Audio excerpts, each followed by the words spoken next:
Hello అందరికీ welcome back to my channel దునియా అమ్మాయి vlogs. ఈరోజు వీడియోలో పాలక్ మిక్స్డ్ వెజిటేబుల్స్ వేసి కర్రీ చేస్తున్నానండి. ఈ palak mixed vegetable curry chapati, puri, butter non rotis, రైస్లోకి చాలా బాగుంటుంది.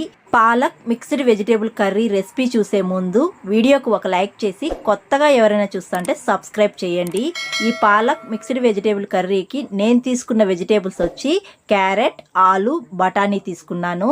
క్యారెట్, ఆలుని సన్నగా కట్ చేసి పెట్టుకున్నాను. మీకు కావాలంటే ఇంకా ఎక్కువ వెజిటేబుల్స్ వేసుకోవచ్చండి. తర్వాత ఒక ప్రెషర్ కుక్కర్ తీసుకొని క్యారెట్, ఆలు, బఠానీ ఇవన్నీ నేను వేసుకొని కొద్దిగా రుచికి తగిన సాల్ట్ వేసుకొని వాటర్ వేసుకొని మూత పెట్టి స్టవ్ పైన పెట్టి విజిల్స్ పెట్టుకున్నాను.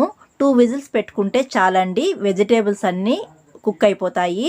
తర్వాత పాలక్ని కూడా తీసుకొని బాగా శుభ్రం చేసి ఒక బౌల్లో వేసి కొద్దిగా వాటర్ కూడా వేసి స్టవ్ పైన పెట్టి ఉడికించుకోవాలి. వెజిటేబుల్స్ పాలకు ఉడికేలోపు కర్రీకి కావాల్సినవన్నీ తీసి పెట్టుకోవాలి. పచ్చిమిర్చి 2 ఉల్లిపాయలు కట్ చేసి పెట్టుకోవాలి. తర్వాత 2 టమాటాలు కట్ చేసుకోవాలి.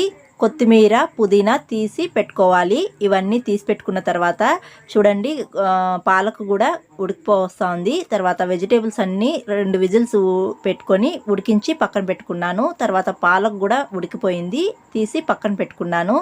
ఈ పాలకు వెజిటేబుల్స్ 2 చల్లారనివ్వాలి. ఇవి చల్లారేలోపు స్టవ్ పైన ఒక బాండీ పెట్టుకొని ఆయిల్ వేసుకోవాలి. ఆయిల్ హీట్ అయిన తర్వాత ఆనియన్స్, పచ్చిమిర్చి వేసుకొని లైట్గా వేయించుకోవాలి. ఆనియన్స్ లైట్గా వేగిన తర్వాత టమాటాలను సన్నగా కట్ చేసి వేసుకోవాలి. తర్వాత కొత్తిమీర, కొద్దిగా పుదీనా వేసి వేయించుకోవాలి. ఇవన్నీ బాగా వేయించుకున్న తర్వాత కొన్ని కాజు పప్పులను కూడా వేసుకోవాలి. ఇవన్నీ బాగా వేయించుకున్న తర్వాత స్టవ్ ఆఫ్ చేసుకోవాలి. స్టవ్ ఆఫ్ చేసుకొని ఇవి పూర్తిగా చల్లారనివ్వాలండి. ఇవి చల్లారిన తర్వాత ఒక మిక్సీ జార్ తీసుకొని మనం వేయించుకున్నవన్నీ మిక్సీ జార్లో వేసుకోవాలి. తర్వాత పాలకును కూడా చల్లారిన తర్వాత వేసుకొని మెత్తగా మిక్సీ పట్టించుకోవాలి. ఇలా మెత్తగా మిక్సీ పట్టించి పక్కన పెట్టుకోవాలి. తర్వాత స్టవ్ పైన ఒక బాండీ పెట్టుకొని ఆయిల్ వేసుకోవాలి. ఆయిల్ హీట్ అయిన తర్వాత గరం మసాలాలు వేసుకోవాలి. చెక్క, లవంగం, ఇలాచి, ఒక బిర్యానీ ఆకు ఇవన్నీ వేసుకోవాలి. తర్వాత మనం ఉడికించి పెట్టుకున్న వెజిటేబుల్స్ని కూడా వేసి 2 మినిట్స్ వరకు బాగా వేయించుకోవాలి. ఇలా వేయించుకున్న తర్వాత మనం మిక్సీ పట్టించిన పాలక్ పేస్ట్ను కూడా వేసి తర్వాత కొద్దిగా అల్లం వెల్లుల్లి పేస్ట్ కూడా వేయాలి. ఇవన్నీ వేసుకొని 1 మినిట్ వరకు వేయించుకోవాలి. 1 మినిట్ తర్వాత రెడ్ చిల్లీ పౌడర్, ధనియాల పౌడర్, పసుపు, గరం మసాలా వేసి వేయించుకోవాలి. తర్వాత సాల్ట్ రుచి చూసుకోవాలి. సాల్ట్ సరిపోకపోతే రుచికి తగిన విధంగా సాల్ట్ వేసుకొని బాగా కలిపి మూత పెట్టి మధ్య మధ్యలో కలుపుతూ వేయించుకోవాలి.